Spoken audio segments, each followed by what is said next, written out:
Boa noite.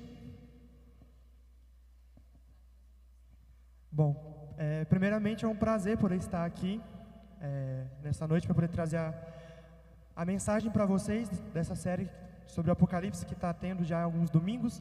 E antes de poder falar um pouco do tema de hoje, o pastor pediu para poder passar um recado que acho que nos outros domingos estava tendo alguns sorteios aqui.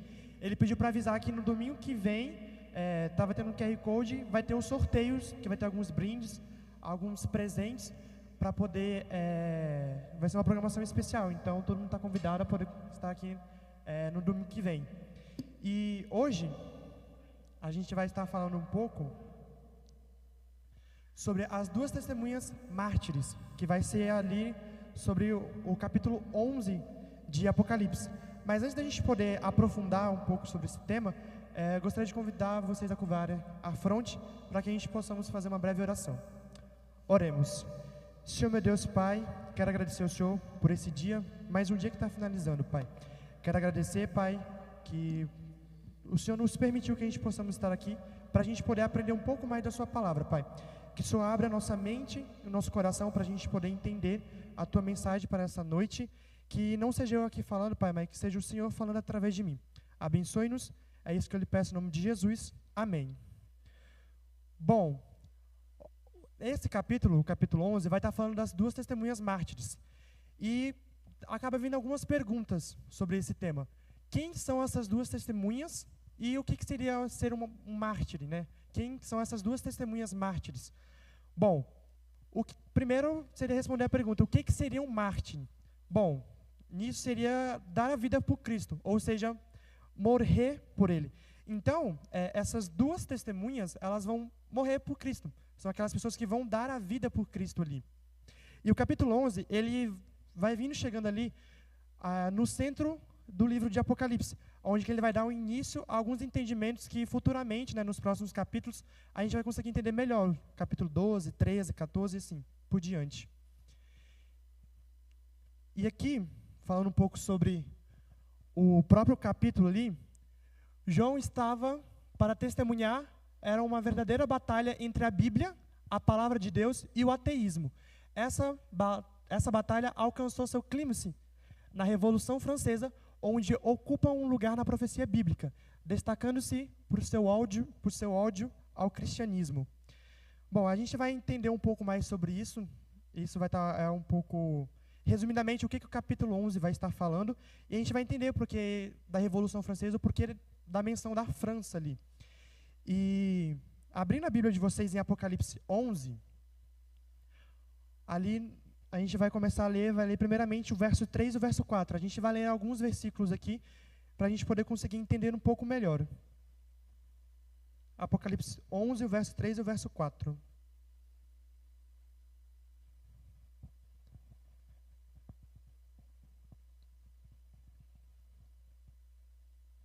Na minha versão, ela diz assim: darei as minhas duas testemunhas que profetizem por 1260 dias, vestidas de pano de saco.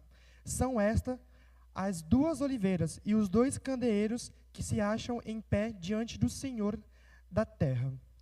Bom, quando a gente leu aqui no capítulo 11, no verso 3 ali, fala sobre estar vestido de pano de saco. E o que seria estar vestido sobre pano de saco que foi mencionado? Se a gente voltar lá no Antigo Testamento, que tenha, principalmente ali, se a gente for ali,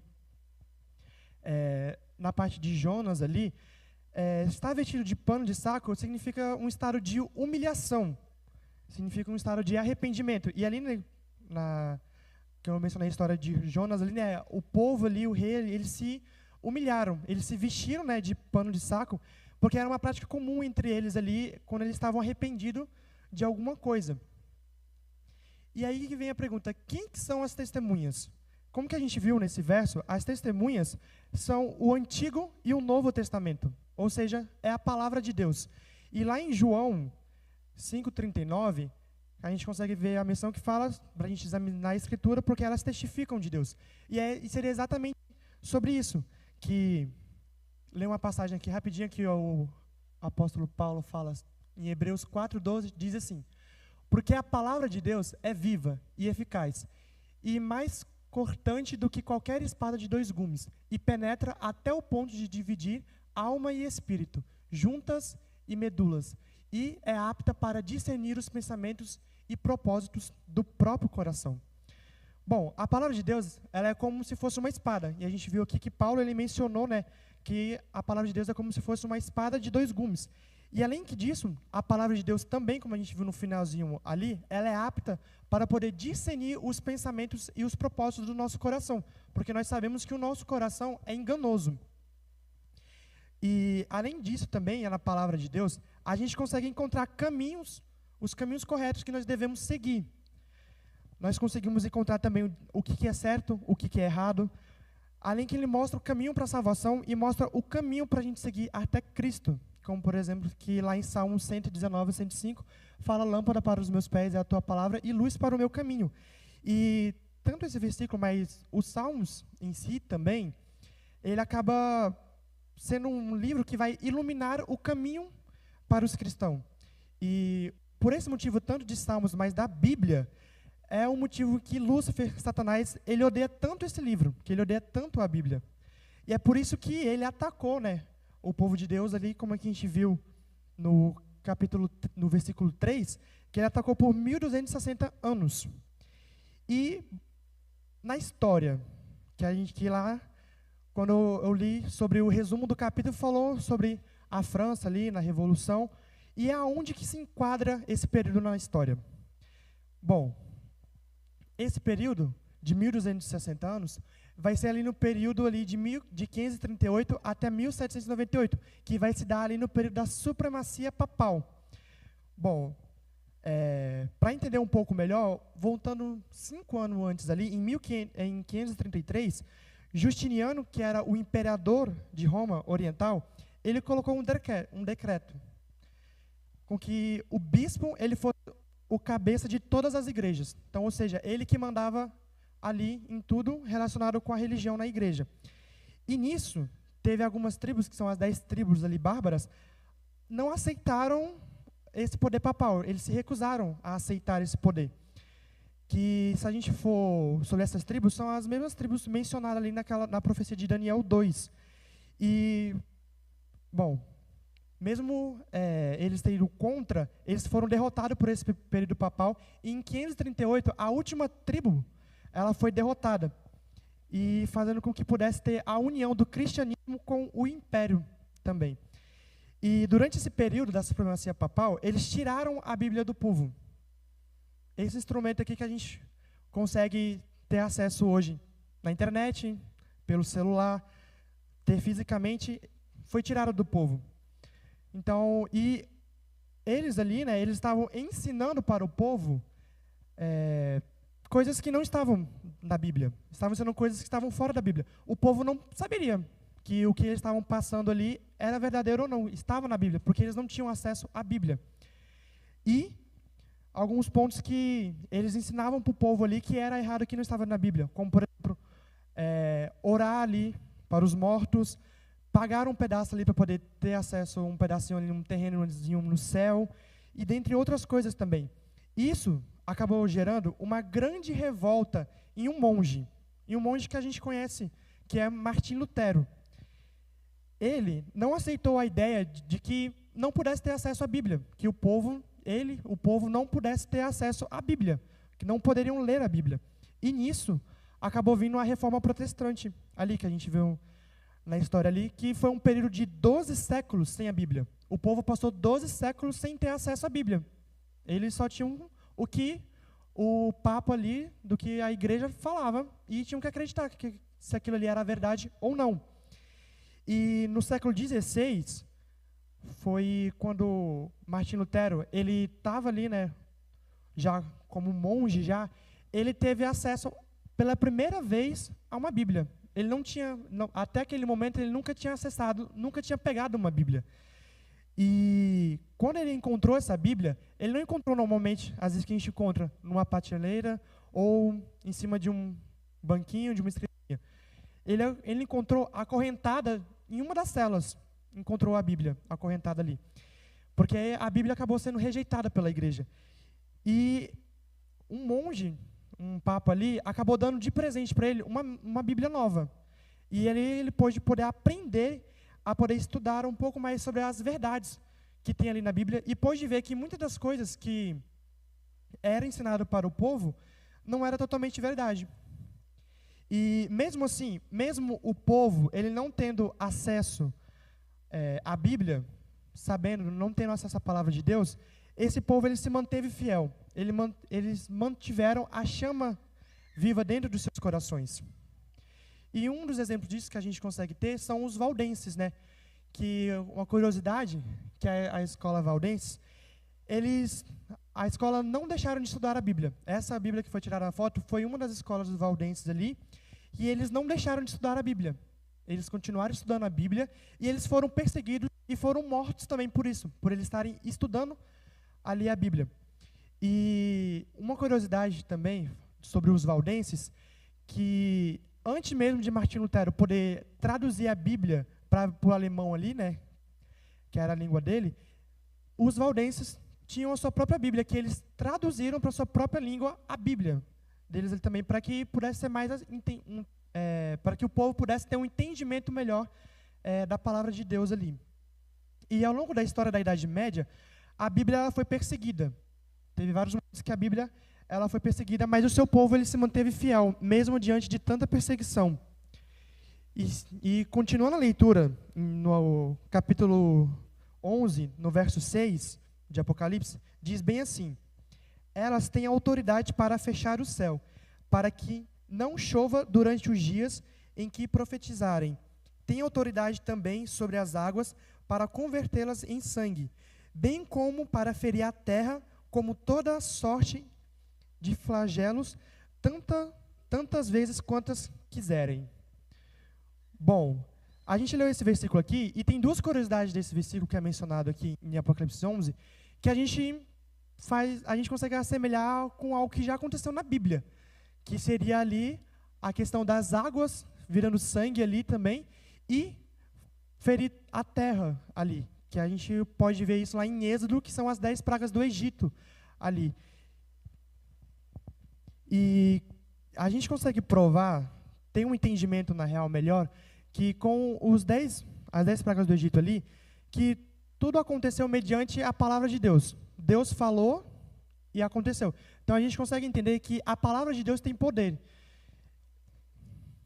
E a gente continuando seguindo agora no verso 7 e no verso 8, diz assim: quando tiverem então concluído o testemunho que devem dar, a besta que surge do abismo pelejará contra elas, e as vencerá e a matará.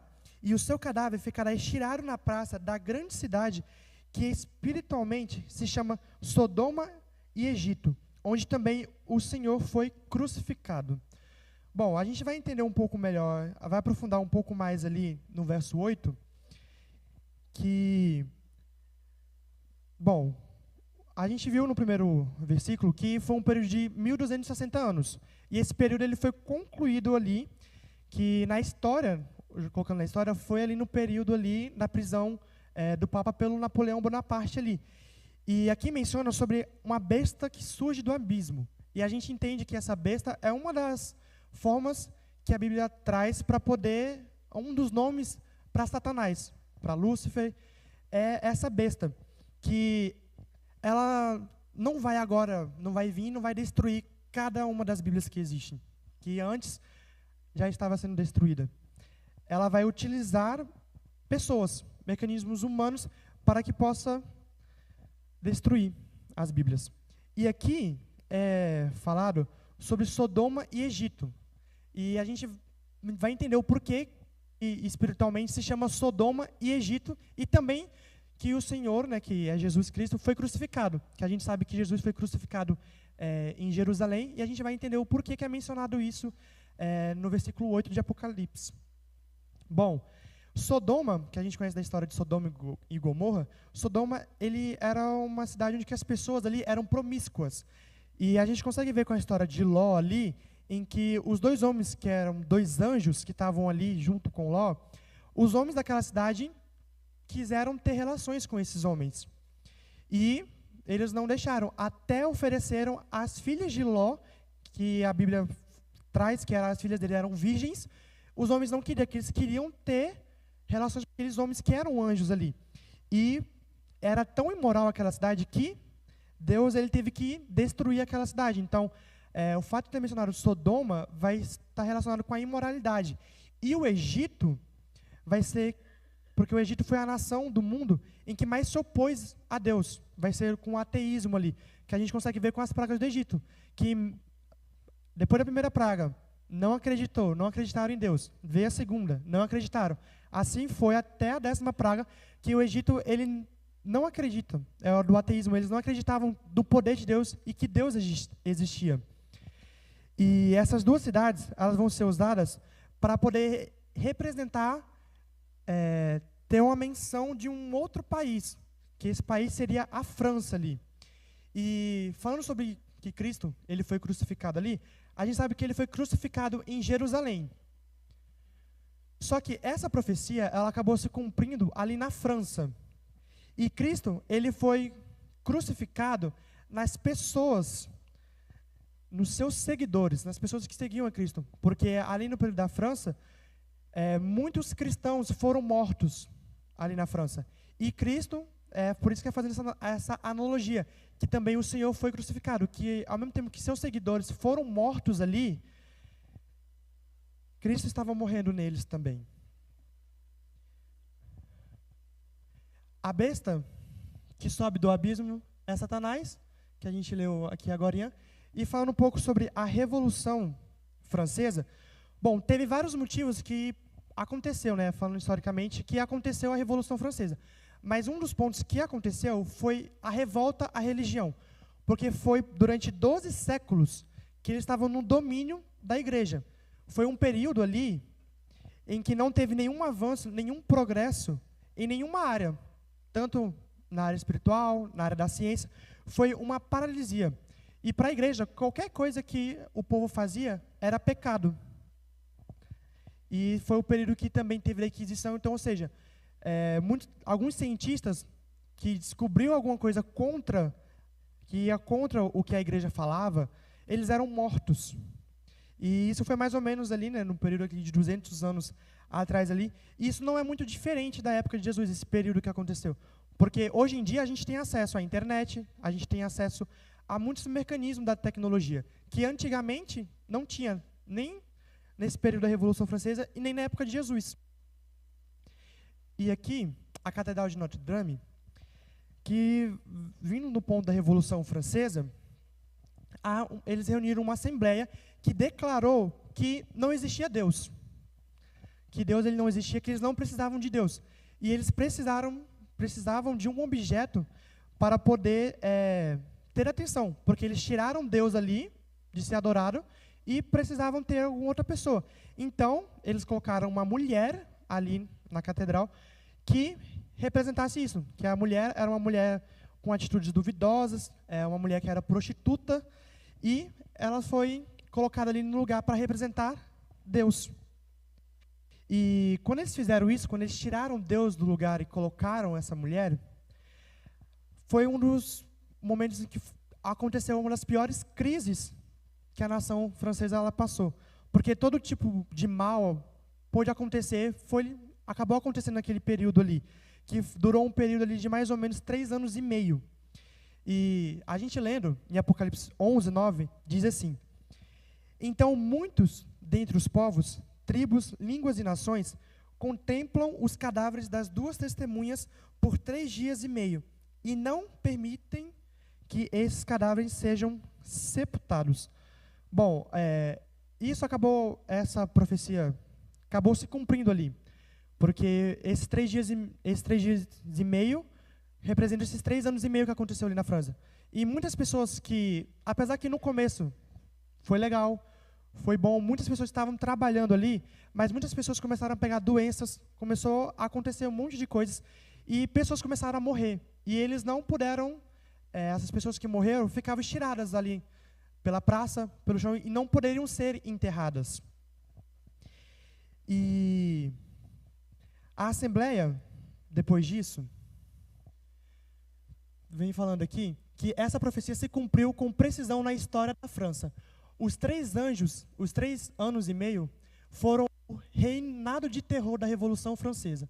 E esse período começou ali no dia 26 de novembro de 1793, quando a França, por decreto de sua Assembleia, declarou não a Deus. E esse foi o motivo de grande regozijo para todos os seus habitantes. E durou até 17 de junho de 1797. Durante esse período, a Bíblia sofreu muitos ataques. E a Assembleia, apesar que no começo foi bom, mas a Assembleia, eles tiveram que se reunir novamente, fazer uma votação para que a religião pudesse voltar. Porque a França foi o único país do mundo que, por um voto de Assembleia, declarou que Deus ele não existia. E eles viram que o povo de Deus, que o povo precisava ali de Deus. Não só o povo de Deus, mas que todo mundo precisava de Deus ali. E a nação, além disso, a nação da França, ela estava sendo ameaçada de extinção também. Porque as pessoas ali estavam liberadas, poderiam fazer tudo. Fazendo uma analogia que quando eu vi que tem um filme que é Uma Noite de Crime, que é onde que é totalmente tudo liberado. Todos os crimes são liberados durante uma noite, durante 12 horas. E é isso que estava acontecendo ali na França, que foi durante esse período de 3 anos e meio, estava sendo liberado tudo. Tudo podia ser feito.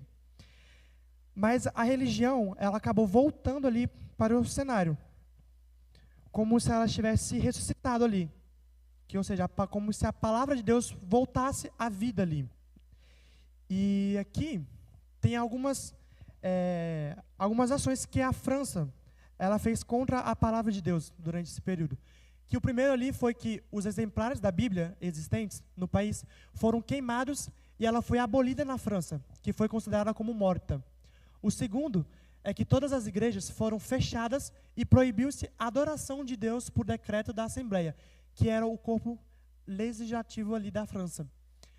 O terceiro é que decidiram que a semana seria de 10 dias. O dia de descanso foi abandonado e em seu lugar se consagrava um dia a cada 10, para que pudesse ter ali a orgia e a blasfêmia. O quarto foi que negou-se abertamente a existência de Deus. O quinto, que uma mulher imoral foi nomeada a deusa da razão e as pessoas deveriam adorá-la. E por último, ficou proibido todo tipo de culto religioso. Então, aí foi alguma das ações que aconteceram ali durante esse período ali na França. E ali, falando sobre a ressurreição dessas testemunhas, que no verso 11, do capítulo 11, diz assim: mas, depois de 3 dias e meio, um espírito de vida, vindo da parte de Deus, neles penetrou, e eles se ergueram sobre os pés, e aqueles que os viram sobreveio grande medo. Bom, depois desse período, as testemunhas ali, elas ressuscitaram. E após elas terem se ressuscitado, o que aconteceu em seguida? Porque elas ressuscitaram, ok, ela voltou, mas o que aconteceu? Se a gente for ler, dar continuidade nos próximos 2 versos, que é o verso 12 e o verso 13, diz assim: e as 2 testemunhas ouviram grande voz vinda do céu, dizendo-lhes: subi para aqui. E subiram ao céu numa nuvem, e os seus inimigos as contemplaram. Naquela hora houve grande terremoto, e ruiu a 10ª parte da cidade, e morreram nesse terremoto 7.000 pessoas, ao passo que as outras ficaram sobremodo aterrorizadas e deram glórias a Deus, ao Deus do céu. Bom, esse número que é mencionado sobre que 7.000 que morreram ali, é um número que se calcula mais ou menos de mártires que foram mortos ali, que aconteceram durante esse período desses 3 anos e meio ali na França. E as testemunhas, né, que são a Bíblia, elas foram levadas ao céu. Entendendo melhor, elas foram levadas ao céu, ou seja, elas puderam ser divulgadas, pôde novamente ter a divulgação, as pessoas poderiam novamente ler sobre a Bíblia, poderiam novamente falar sobre a Bíblia. Falando as sociedades bíblicas, né? A sociedade teve 2 ali, que foi a Sociedade Bíblica Britânica, em 1804, e a americana em 1816. E antes dali, de 1804, a Bíblia havia sido impressa e distribuída em apenas 15 línguas. Somente 15 línguas no mundo tinham a tradução ali, a Bíblia traduzida. E até dezembro, né, ali de 2012, já foram registradas publicações do texto bíblico em mais de 2.500 diferentes línguas. Então, a Bíblia, a palavra de Deus, ela passou por um período em que ela foi bastante perseguida, em que as pessoas não podiam ter acesso à Bíblia, em que só poderiam acreditar no que a igreja, que teoricamente eles deveriam passar o que é correto ali, não estavam fazendo, estavam perseguindo o povo de Deus e perseguindo a palavra de Deus ali. Mas hoje a gente consegue ver que ali está 2.500, mas eu creio que hoje já deve ter mais traduções, mais línguas que foram traduzidas à Bíblia. E a profecia, ela acabou se cumprindo. E a gente conseguiu ver com alguns detalhes históricos, algumas datas, né, marcadas ali, em que essa profecia de Apocalipse 11, ela se cumpriu. E Deus, ele acabou preservando ali a sua palavra. Mesmo diante de tudo isso, às vezes a gente acaba deixando com que as coisas do mundo elas entrem na nossa vida. E da mesma forma em que Deus ele cuidou da palavra de Deus, que ele cuidou da sua própria palavra ali, que ele cuidou da Bíblia, ele cuida de cada um de nós. E até hoje, até os nossos dias atuais, a gente consegue ver algumas provas, a gente consegue ver algumas ações em que a palavra de Deus ainda está sendo perseguida. Bom, eu mencionei um pouco sobre a França aqui, e eu creio que acho que todo mundo viu ali o que aconteceu nas aberturas das Olimpíadas, ali na França, em que eles meio que criticaram, eles meio que ridicularizaram a obra ali de Da Vinci, né, que seria a última ceia ali na abertura das Olimpíadas. E nisso a gente consegue ver que até hoje, mesmo depois do voto da Assembleia, em que viu a necessidade que o povo precisava de Deus, a gente consegue ainda ver alguns assuntos, algumas provas, em que até hoje em dia a gente consegue ter a perseguição. E a gente sabe que o tempo do fim está próximo. A gente sabe que Jesus ele pode voltar daqui a pouco, ele pode voltar amanhã, semana que vem, daqui a um ano. A gente não sabe a hora que Jesus vai voltar. E muitas das vezes, eu falo porque até às vezes, eu mesmo, por ser um ser humano, às vezes eu deixo de lado de estudar a Bíblia. Às vezes eu acabo deixando de lado procurar a Deus. Às vezes eu só procuro a Deus quando eu estou precisando, quando eu estou em momentos de dificuldades. Mas Deus, independente de muitas das vezes que a gente acaba pecando, que a gente acaba errando, e mesmo a gente só procuramos quando a gente está em momentos felizes, quer dizer, momentos tristes, né? Mas a gente devemos procurar a Deus, procurar a palavra de Deus, principalmente nos momentos felizes também, nas nossas conquistas. Nem que seja uma pequena conquista ou numa grande conquista. Deus, Ele ama cada um de nós. E Ele tem um grande desejo de, em breve, Ele poder voltar, vir aqui, novamente nesse mundo caído, para poder levar eu e você, para que cada um de nós possamos morar junto com Ele. E ainda dá tempo. Mesmo o fim do tempo está chegando, mas ainda dá tempo da gente se arrepender, da gente procurar a palavra de Deus.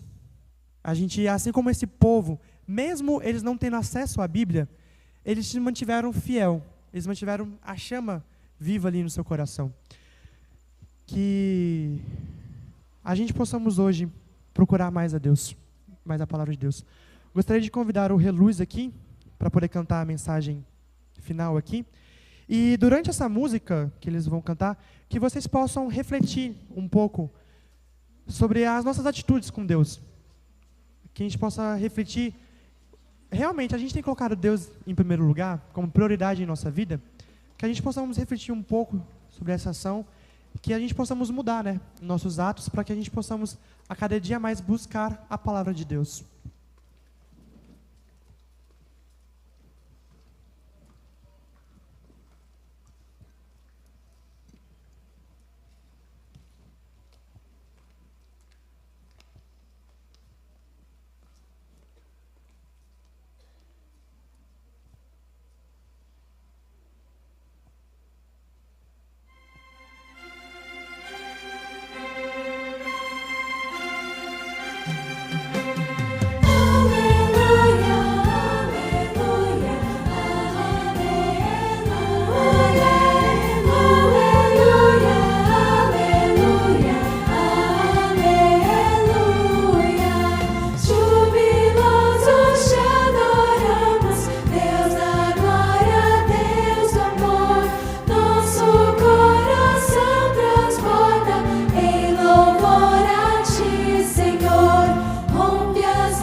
ao sair daqui, cada um de nós possamos ter tomado a melhor decisão, a decisão de estar ao lado de Cristo.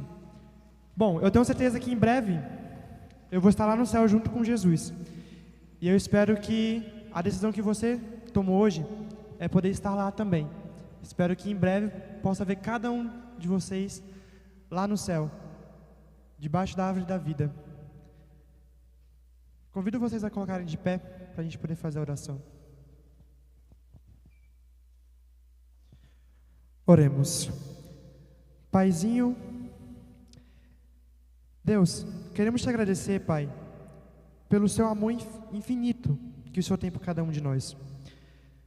Porque a gente peca, nós somos pecadores, Pai. Nós somos os piores dos pecadores que existem.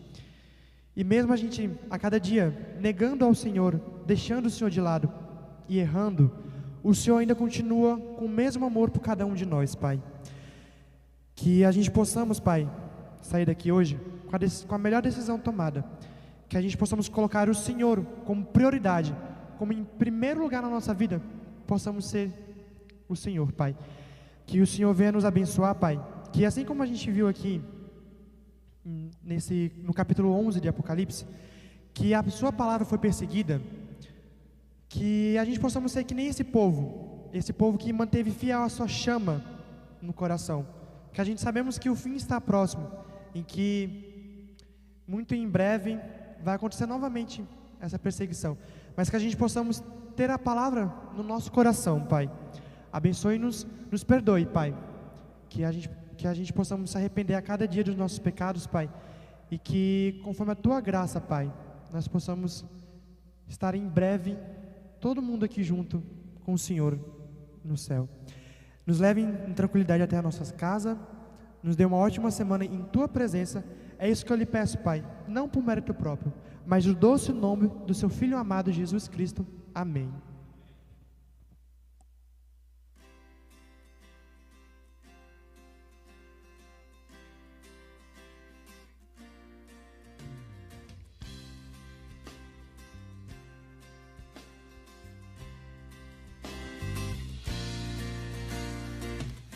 Senhor, em mim habitar, pois quero ser